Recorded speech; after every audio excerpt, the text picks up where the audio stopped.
This is Vermont Edition. I'm Mitch Wertlieb. Today we're bringing you the first of 3 primary debates as part of Vermont Public coverage of statewide elections ahead of the August 13th primary. Live today in the Vermont Public studio in downtown Winooski are Esther Charlestin of Middlebury. She's a small business owner, co-chair of the Vermont Commission on Women, and a former Middlebury Select Board member. Peter Duval of Underhill is with us. He's a sailing instructor, substitute teacher, and a former Underhill Select Board member. Welcome both of you to the program. It is so nice to have you here. This is a great opportunity for you to introduce yourselves to voters, and we're glad that you're here with us today. Vermont Public is approaching our election coverage a little differently than we have in the past. We've adopted a model called the Citizens Agenda. More than 550 Vermonters have weighed in with us on the issues they care most about and what they want candidates to discuss ahead of the election. Throughout today's debate, you will hear some of those questions. We'll also spend extra time on issues that have gotten the most comments about, the ones we've received. And if you want to participate, there is still time ahead of our debates next week with the candidates for Lieutenant Governor. Just go to vermontpublic.org/election to share your thoughts. So here's the format that we'll be using today and throughout the 2024 primary debates. In the first segment, I will ask questions from our Citizens Agenda and the Vermont Public Newsroom. The responses are limited to 60 seconds. In the second segment, the candidates will have an opportunity to ask each other questions with a brief follow-up of question. Candidates, the questions have 30 seconds again to ask the question, and the responses are limited to 60 seconds. In the third segment, we will return to our questions from our Citizens Agenda and from the Vermont Public Newsroom. The response is again limited to 30 seconds. And if we have the time, we'll have a lightning round of questions with some very brief answers. That's about 10 seconds or less. And we'll conclude our program with 1-minute closing statements from each candidate. We'll start with some questions to both of you. We determined the order of who will go first with a coin flip beforehand, and Peter Duval, you will answer first. Again, please limit your answers to 60 seconds, and I may ask a follow-up question. So, Peter, what is motivating you to run for governor, and why do you think you're the most qualified Democratic candidate to unseat Governor Phil Scott? Well, I'm most qualified because I've been here in Vermont for a good long time and participated in a lot of public policy discussions and had some really good successes on some big projects like the Cirque Highway, the Essex Technical Center proposal to relocate that, and we stop that. And I just feel like anybody with good critical thinking skills and communication skills can probably do the job. There's a good bureaucracy that the governor takes care of, and the folks who work in government know their business. It's not like we have to know everything there is to know about state government in order for it to continue to operate effectively. Now, according to Vermont campaign finance filings, you did not file campaign finance disclosure forms for the July 1st filing deadline, and that means you didn't roll over any funds from a previous campaign. You've raised or spent less than $500 for the current period. I'm just wondering how you plan to educate voters about your platform with so little cash on hand. Yeah. Well, first of all, there was a little bit that rolled over. I just didn't understand that it created an exception to the $500 minimum threshold for reporting. And we'll straighten that out for the August 1st deadline. But still, my revenue and expenses was still well below $500 for both cycles combined. And the thing is, it doesn't cost any money to come talk to you.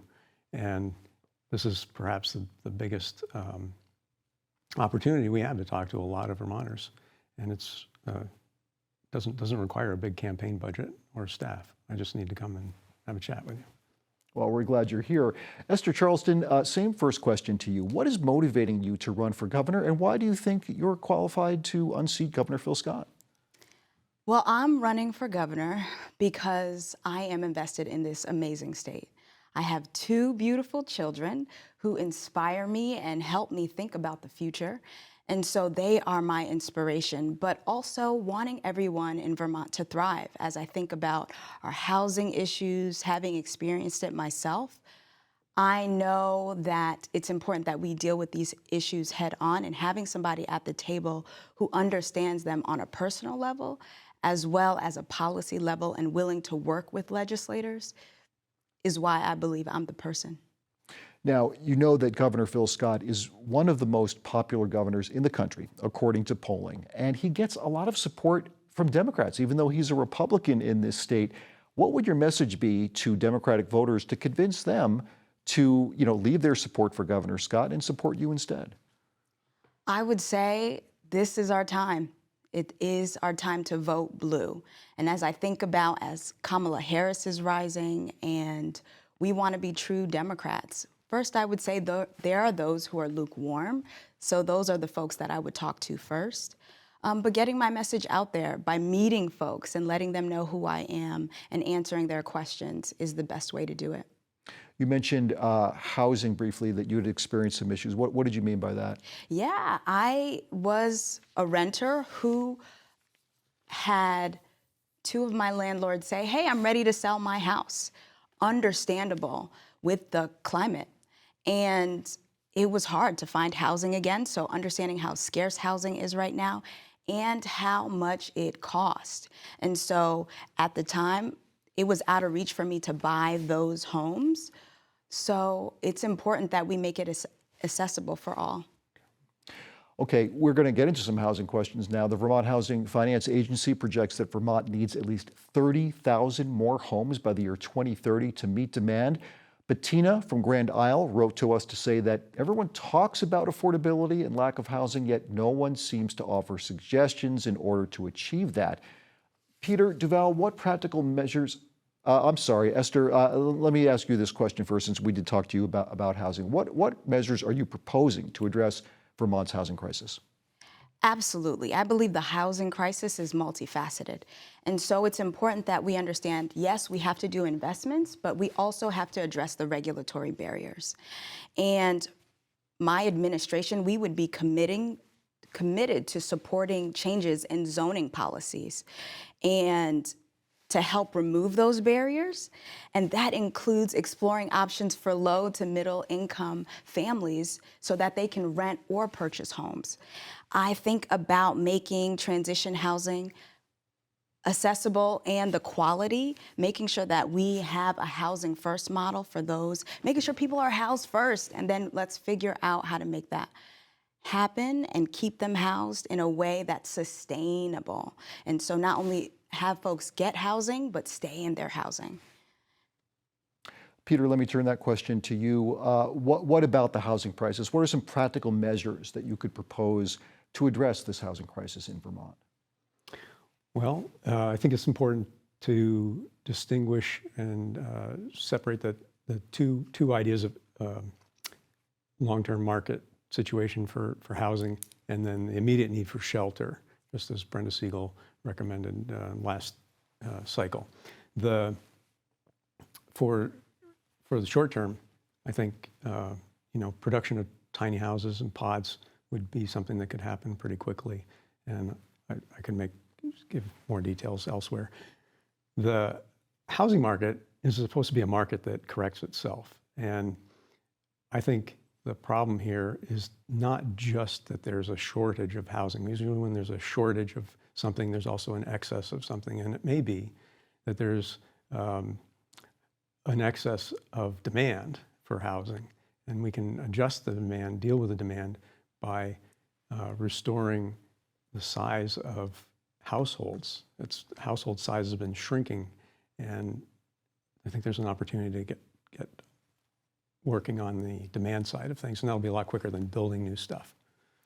Okay, Esther Charlestin, Joey from Burlington asks, how are you planning to address the need for housing the homeless, both in the short and the long term? And I think you were referring to that a little bit in your first answer, but this is a big problem for unhoused Vermonters. Absolutely, and I'll go back to the transition. It is a big problem.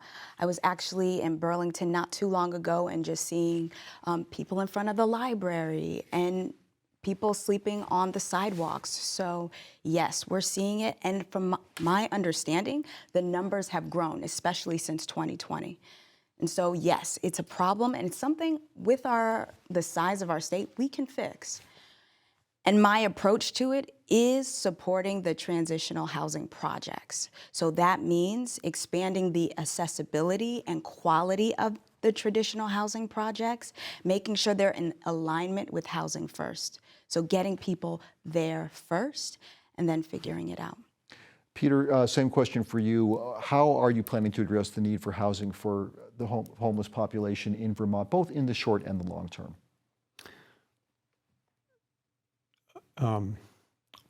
Well, in the short term, creating places for quality sleep. I think that's an important point, that housing is not on the hierarchy of needs. Sleep, shelter, these are much more basic needs that humans have. And by addressing that, I think we can do it quickly and effectively, making sure that there are good, private, secure places to sleep available to someone year-round, 24 hours a day, so that they always have access to their own space. And I think making that shift in thinking from housing, everybody's got to have an apartment or a house, to the most important thing is to be able to sleep effectively, and address that first for everyone, and we'll have a much better situation. Matt in Chittenden County, through our Citizens Agenda, writes, how will you address housing costs in Vermont in a way that's different from Governor Scott's approach? Esther, let me turn that question to you first. So making sure we have affordable housing for folks who can't afford a $500,000 house. We have programs like the Champlain, I'm forgetting the name right now, but we have programs that assist first-time home buyers, and making sure those are readily available, that people are getting the message. So having an education campaign, working with different nonprofits to get the word out and really get folks invested and knowing that they can have a chance too, and they don't have to move out of Vermont to find affordable housing. And Peter Duval, what about what Matt is asking here on our Citizens Agenda question, addressing housing costs in a way that's different from what Governor Scott has been doing so far? Well, the shared equity land trust model works, so I think continue that for sure, as strongly as possible. But to do something different, we need to look at what we think of as housing. What are the essential elements of housing? And are the building codes and expectations in the market, eyes bigger than stomachs?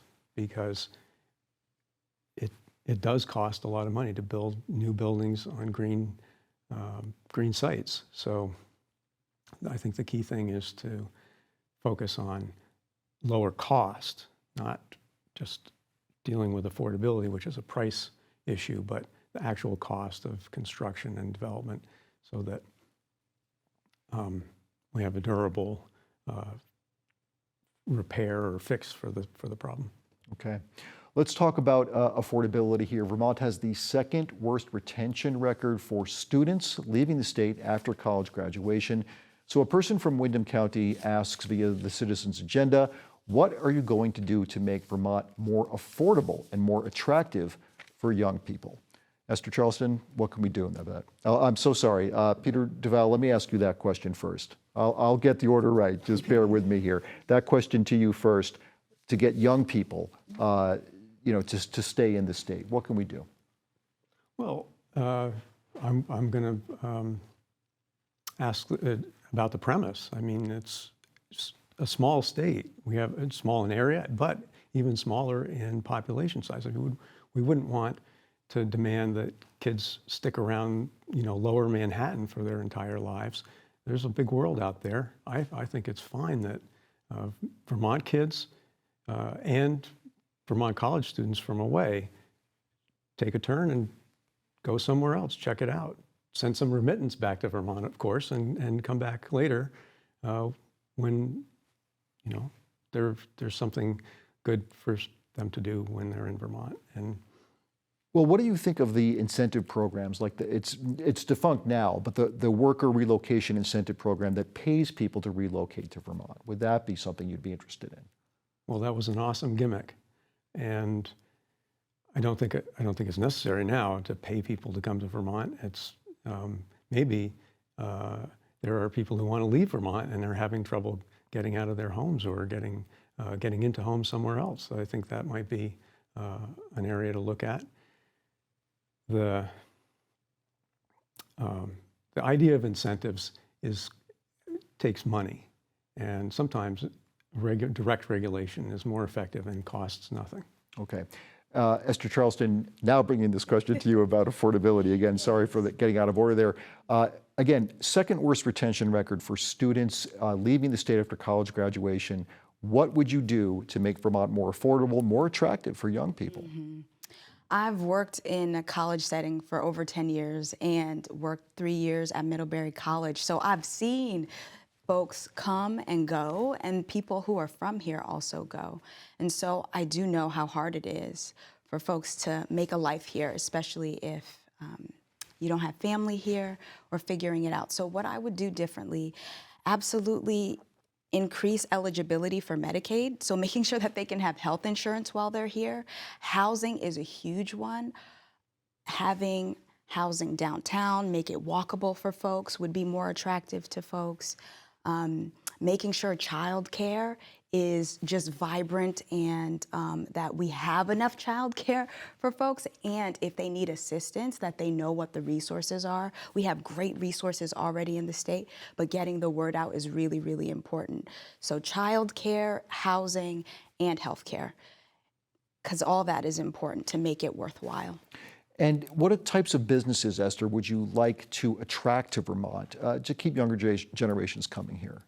Well, I would love to encourage the entrepreneurs who are already here and those who can come and start business here and create jobs for others. So that is a huge one that I would love to support, because we already have a lot of entrepreneurs and a lot of programs. So making sure that they get the support that they need. And folks who are in nursing, because right now we get a lot of travel nurses. So how do we attract and keep those folks? Teachers, we need teachers. So how do we get teachers to come here? But on the salary, they may not be able to afford the Vermont lifestyle. All right, let me stick with you, Esther, because, property taxes are such a big thing when it comes to affordability. They have jumped significantly across the state this year. William from Windham County is asking us, how can Vermont sustain the tax burden, and what is your specific plan to tamp down property taxes? Yes, I will say the property taxes, especially this year, were not okay. A lot of folks were struggling to pay them. They were outraged why there was a lot of school budgets that did not pass. Yeah. And the folks who felt the burden were the low to middle income, who were barely holding on or maybe one emergency away from losing their house or not being able to pay their property taxes or bills. So one thing I would do is work with the legislature around tax credits for those who can afford it to help them wade this time, but also make sure we have a fair taxing system for those who have higher wages, making sure they pay their fair share. Peter Duval, same question to you. Your specific plan to tamp down property taxes? Well, the taxes need to be paid one way or another. So we're going to end up paying some amount of money. It just depends on how it's spread around.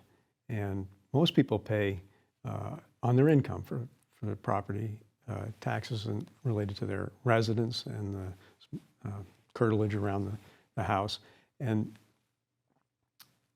I think there's an issue with having the cliff for that income sensitivity, that people who are very wealthy are paying on the property value, and maybe amplify the message about property taxes being high. So I would look at eliminating that cap on the income sensitivity and let it go up into the nether regions of income, and then work on doing a fair allocation of taxes overall, using what I think Barbara Snelling once wanted to do, an overhaul of all the taxes and see what their effect is. And very on briefly, policy. would you have a number for limiting that cap? I would say just eliminate the cap for residential eliminate it properties. completely. For Okay. residential properties, and allow a differential property tax rate for non-residential property, like second homes and vacation resorts and stuff like that. Okay. We're going to move on now to what really was the biggest topic, the most asked question on our citizens' agenda here, and this is dealing with climate change. One way the legislature is trying to address this is through the passage of the Climate Superfund Act, which would hold big oil accountable for damage sustained by climate change. Peter Duval, do you support that legislation? Why or why not? Well, just a couple of days ago, Conservation Law Foundation filed a notice of intent to sue the state to comply with the GWSA, and that's only dealing with the act itself, which has a fundamental flaw that has flowed through all of the efforts of the state to address climate, and that is that biogenic emissions are not properly accounted for in the state, and failing to properly measure the emissions and project into the future what's going to happen in terms of regulation is a huge risk for the state. It's very, very important that the state get a handle on those emissions and then work immediately to reduce them, and of course, shutting down McNeil, retiring McNeil Generating Station, and Rygate, two big biomass plants that are the last in the region. Okay, I want to get to, I hate to cut you off there, but I want to get to a follow-up question for you on this, because many communities around the state have flooded some 3 times in a year now. Anon from Grand Isle is asking, how do we deal with the fact that our roads are basically built by rivers, is the question. Yeah. Well, one of the second part of my answer was that addressing with those wood chip power plants right away would make a nice cut in greenhouse gas emissions in Vermont. But to get even further and to meet the deadlines that are next year in our GWSA, we need to reduce the fleet, the car fleet in Vermont. Every time we get cars off the road, that's an expense that Vermonters no longer have to pay. Those are emissions that do not happen, and we can reduce the road infrastructure, and pruning the road infrastructure is a way to get back to having strong towns and a strong state. Okay, and very quickly, one-word answer. Do you support the Climate Superfund Act? Sure. I mean, there's a lot of.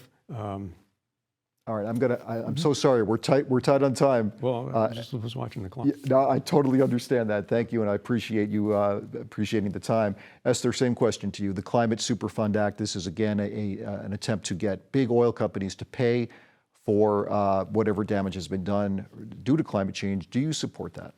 I absolutely do. Yes. And using that money to really help make sure our state is in a better place, because climate change is real. A few weeks ago, I was in Barrie. I was out canvassing after the flood again and knocking on doors, really asking folks, what do they need? And the need is still great. So will it happen again? I suspect so. And so how do we pay for making sure our state is in a good place to handle it, that communities are okay, that the roads can be rebuilt in a different way, and one that is sustainable and can make sure we'll be good in the future? Let me ask you this, though, because Governor Phil Scott, he let this become law without his signature. One of the things he was worried about, he said, was big oil companies with lots of money, lots of high-powered lawyers who would kind of drain the state of Vermont when these lawsuits are brought up. They're not going to take this lying down, obviously. So would the cost, of bringing these lawsuits against big oil outweigh the benefits? I don't think so. I trust our Attorney General to do the job and to have her team to support her, but I We cannot be afraid. We can't operate in fear. And our Vermonters deserve better. We deserve better. And what we need is to make sure we're able to afford what's been happening because of climate change. And the folks who are a part of the problem need to pay. Christina from Barry City is concerned about energy costs. Vermont's average electricity price is the 10th highest in the nation, according to the Energy Information Administration. Esther, how do you propose addressing climate change while keeping affordability top of mind? Absolutely. Not too long ago, I had to pay oil, and oil doubled since 2020. And so I am in full support of finding sustainable ways to make sure that people can afford their electricity. And there are ways out there outside of oil. So coming up with or supporting projects that allow people to transition from oil to electricity and making sure that they're able to pay for it, and it's not as much as oil. Okay, that concludes the first segment of this debate, and when we come back, the candidates will have an opportunity to ask each other questions. This is the Democratic primary debate for governor on Vermont Public. Stay with us.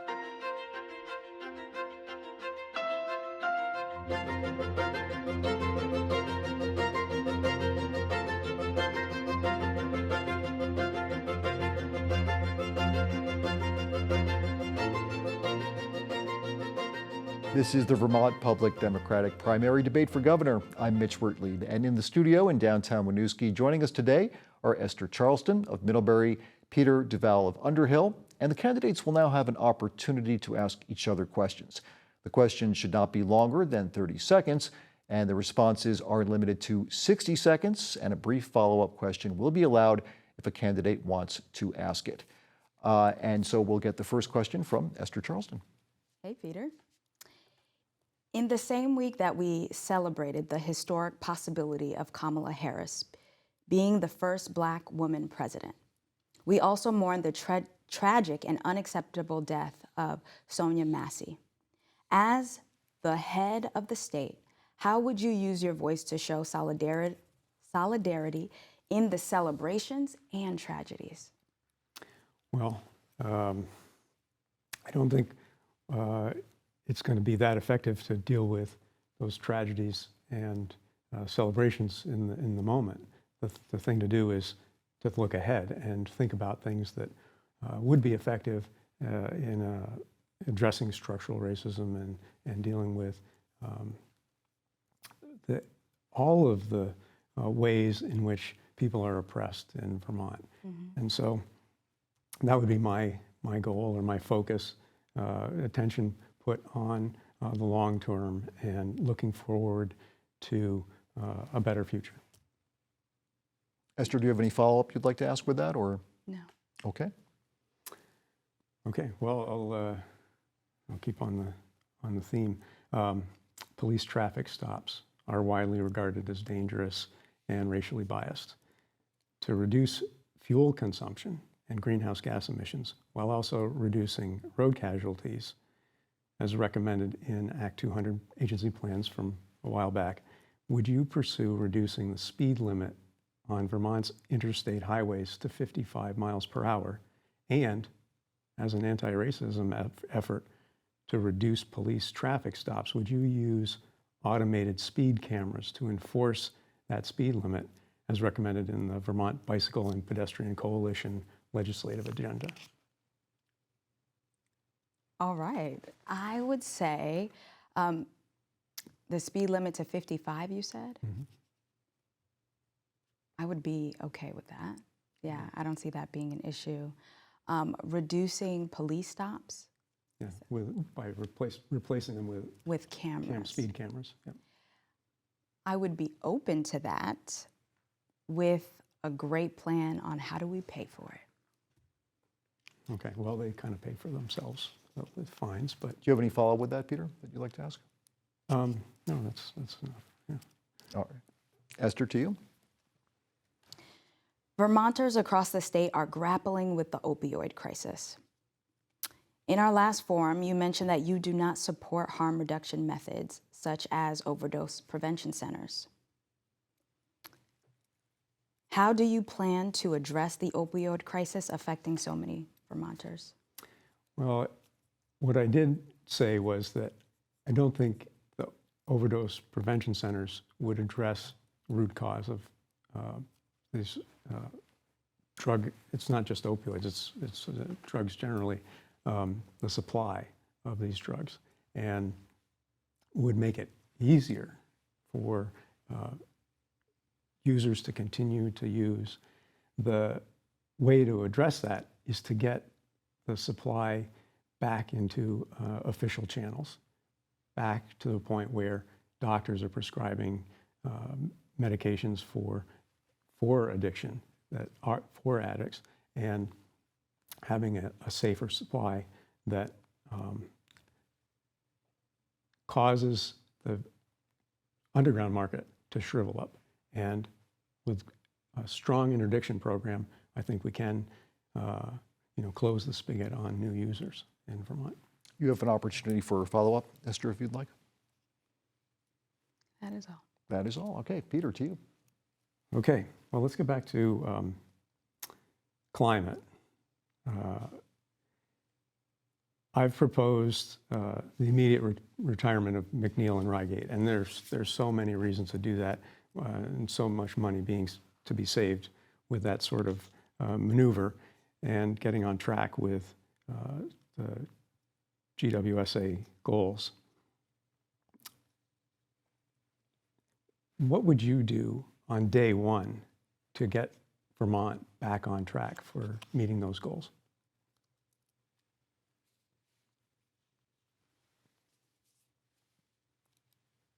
Would you repeat the question? Yeah, so closing McNeil and Rygate, that's hundreds of thousands of metric tons of greenhouse gas emissions cut off per year. Yeah. Shrinking the automobile fleet, we're talking about even larger reductions in greenhouse gas emissions. Also, both things are money saving for Vermonters. What would you do on day one? We have a really short term to fill here. What would you do to get Vermont off the dime and get some reductions in place? I would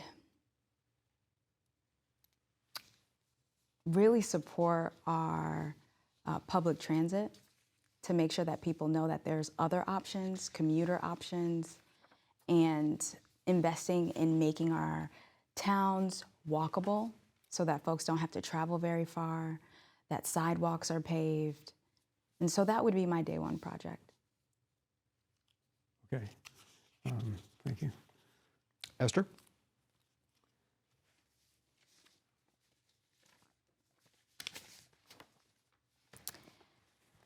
Peter, what gives you hope? Well, what gives me joy is getting out in the world, doing hiking, getting out on the water, going for a run. Those are all joyful experiences for me. And the way that relates to government is, I think, something that government should make it possible for people to have joyful experiences. At the same time, I think government itself doesn't run on hope. It runs on duty. And I want citizens to recognize that it is a duty to make democracy work, to get involved in democracy. And it's a duty of public officials to behave like they're fulfilling a duty. And so hope it's nice sounding word, but I really think that government needs to fulfill its duties rather than work on hope and Any follow-up to that, Esther? I do. We're living in a time that's divisive. And so that duty as head of state includes bringing people together. How do you envision doing that? Well, the role of the governor is to make the government function. And it is important to have fun and joyful experience. I would do it by making sure that there's sufficient recreation opportunity for Vermonters. And we have a naturally available space in Vermont, all of the outdoors and wilderness that Vermont maintains. And that's, I think, a good way to get people out and do. And Peter, we have time for one last question for you to ask Esther Charlestin.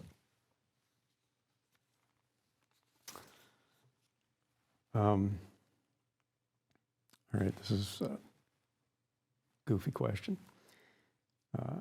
Vermont governors, and it's kind of related to the bringing people together idea. Vermont governors sometimes host business and government leaders from other countries. With Japan, Vermont has a marketing and trade relations leg up on other states. Our state's name is prominently displayed on the box of a popular curry sauce, Ba Montokare, that is sold in 7-Eleven and other convenience stores all over Japan. Peter, I'll have to ask you to speed up this question. I'm sorry. What two Vermonti flavors are featured in Ba Montokare? And for bonus points, what color is the box? I hope maple, as we have plenty here in our great state. And I hope green, because green represents us. That would make sense. It's apples and honey, and it's a yellow box.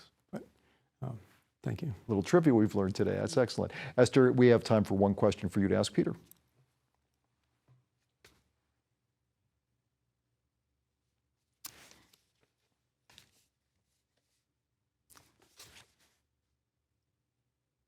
Would you be open to endorsing Kamala Harris?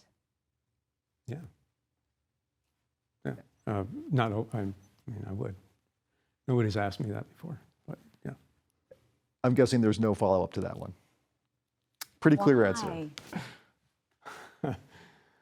Why? We need responsible people in government. All right, this concludes the second segment of our program, and when we come back, the candidates will answer more questions from our Citizens Agenda and the newsroom. I'm Mitch Bertlieb, and this is the Democratic primary debate for governor on Vermont Public. Stay with us.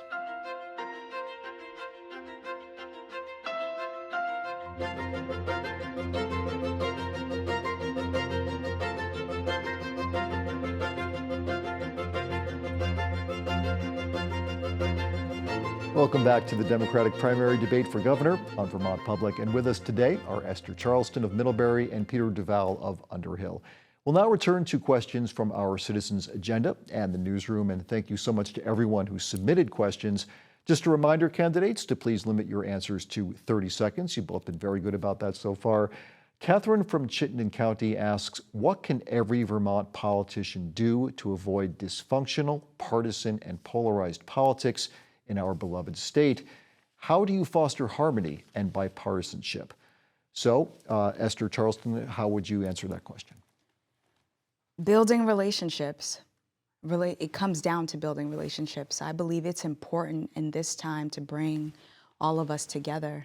And we are better when we know each other, when you know your neighbor.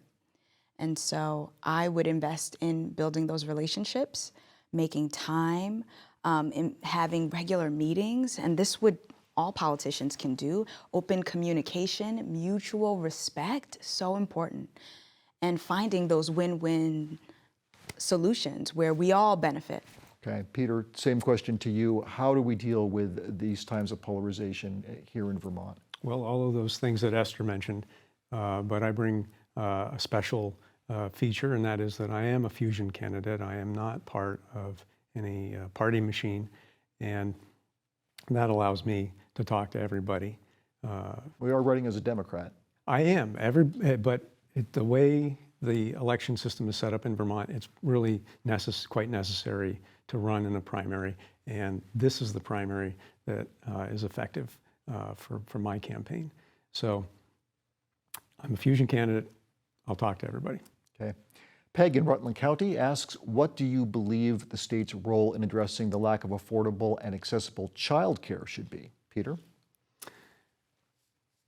I think that my proposal to extend the school time is a kind of an important thing to do. Getting universal pre-K, while also getting grade 13 established so that people have a good long time of school support. But also providing at the infant level funding to parents, perhaps as an insurance product, so that at the time when it's most expensive to provide childcare, parents are more involved. Okay. And Esther Charlestin, same question to you. What about this role of childcare in the state? It's a big one, and one that I know personally. I believe everyone deserves access to affordable and a child care center. We have some areas where you can't find one. I know for me, I had 2 children in child care at the same time, but they only had one spot. So I had to drive a half hour to another town to put my son in a different child care center. And so I believe it's important as a state that we make it affordable, have programs for those who are struggling to be able to have their children in child care, because having parents in the workforce is so important, and supporting those child care centers.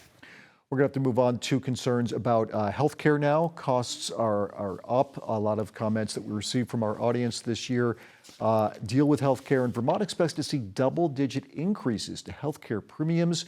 As governor, Esther Charlestin, how would you help address the rising costs of healthcare? Rising cost of healthcare is so scary, and especially earlier we learned that it will raise 25%, and so people are freaking out, understandably so. I believe it would be important to invest in primary care so that folks are able to go to the doctor when something comes up and not wait until it gets worse, and then it becomes like an emergency room bill, which can be about like $3,000 or so. Making sure that more Vermonters can have Medicaid coverage, because we know a lot of folks in 2023 were let go. So, okay. Yes. I appreciate that. Peter, same question to you. How do we control healthcare costs? Well, first of all, I want to distinguish between health and medical services. The thing that's very costly is the medical services. It's not costly to have good health. It's a matter of eating well, getting exercise, getting plenty of sleep. Those are all things that reduce demand for medical services. And the state, not being a medical care provider, can work on that side of the health question. That sounds like a messaging thing to me, but what do you do about the fact that Vermont is a very old state? We have a very old population. People are going to get sick. They're going to have problems that you can't fix from eating well, for example, healthily. Well, as I said, the state's not the medical care provider, and it's not the medical insurance provider. That was it was attempted, the Shumlin attempt to have a universal insurance program there was a chickening out that happened. You'd be in favor of that? Well, we could try again, but my thinking is work on the demand side incrementally, work on making sure people are as healthy as they possibly can be, and that's something that state can do. Thank you. We have to move on. That was my fault for asking the extra question. That was not you. Just want to make that clear. Judy from Chittenden County writes, how do you plan to address the growing illegal drug use that is so openly visible in our cities and towns? She says, I understand it is a very complex problem and needs a multi-pronged approach. How will you help with the drug use problem? Peter. Right. So I mentioned this earlier. I think the key thing is making sure there's good interdiction and making sure that we work on getting this demand out of the informal or the underground market, and make sure that medical supervision is provided for a safer supply. It sounds like a radical thing, but it's working in other places, and if we've got a desperate situation, we need to try everything. Esther Charlestin, same question to you. The drug use problem in Vermont, how would you approach that as governor? Well, I would approach it making sure that we educate young folks, because I think the marketing is for young people to get into it. And so making sure that they know the dangers, and working with school districts, I would say having Medicaid cover 90-day treatment centers to make sure that the folks are getting the help that they need. So yes, they can stop, but what about the support after would be important. And working with police to make sure it's cracked down. Very briefly, would you be in favor of safe injection sites like Burlington is going to apparently have in a couple of years? With the right plan, I would be open to it. Okay, something you'd be open to. Thank you. Last year, more than 500 refugees were resettled in Vermont. This year, Vermont was set to take up another 600 refugees, but had to lower their intake, and this is because of the housing crisis, which we were talking about before. Dee Stoddard from Chittenden is asking, how would you address the long-term social and economic needs of refugees living in Vermont? Esther, we'll start with you. I would say I pause because I have immigrant parents who came to this country and made the best and had 5 children, and we are thriving here and we are able to create beautiful families and lives here.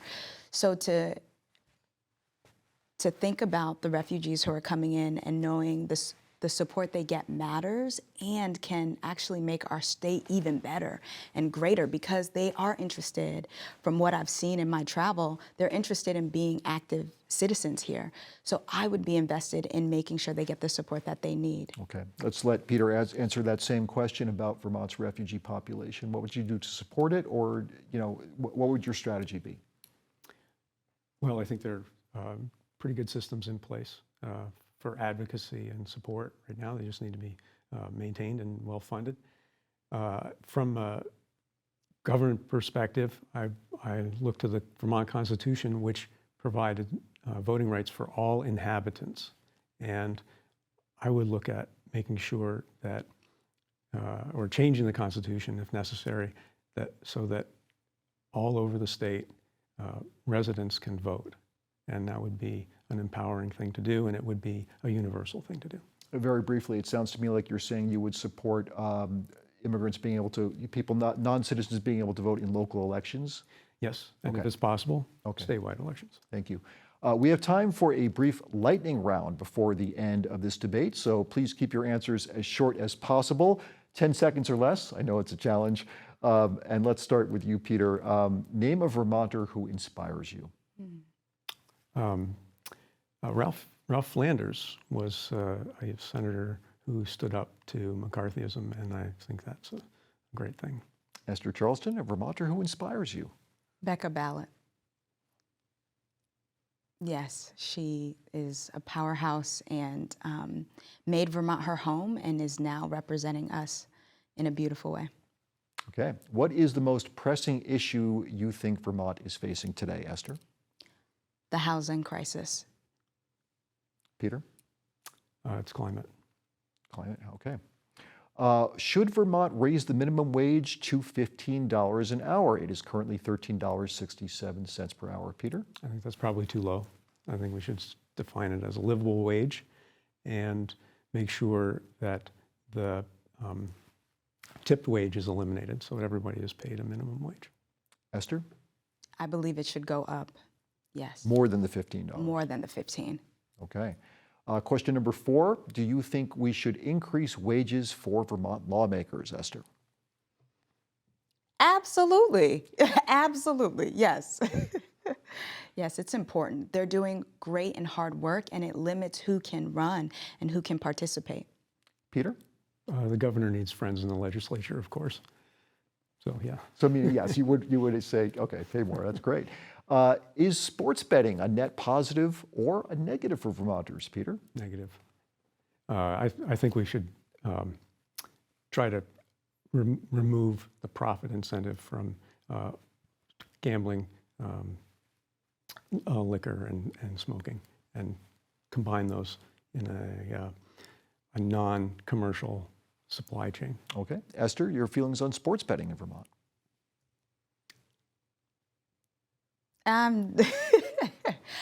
Not hearing a strong Yes, either way on this one. As long as it's regulated. Okay. Question number 6, what's one issue in Vermont that does not get enough airtime, or an issue that we haven't talked about yet today that you wish we had? Esther, we'll start with you on that one. Education and teachers and what folks need to be successful, students and teachers, administrators, and how we are to support them. Okay. And Peter, to you? Well, Stuart Ledbetter told me to stick with one issue, and it's McNeil. That's the huge costs that go into keeping those biomass power plants alive. We've got to stop that. Okay. We now have time for a closing statement from each candidate, and we determined the order via coin flip beforehand. And Esther Charlestin, you will start us off. Have you ever had that experience that no matter how hard you tried, it wasn't enough? You gave it your all, but then someone put you down, like a loved one, a friend or a boss, a landlord, a bank, or the government? Well, you're not alone. I'm running for governor because I know that we cannot give up. We have to keep fighting, no matter the odds, no matter the naysayers who proclaim that you cannot make a difference. They are wrong.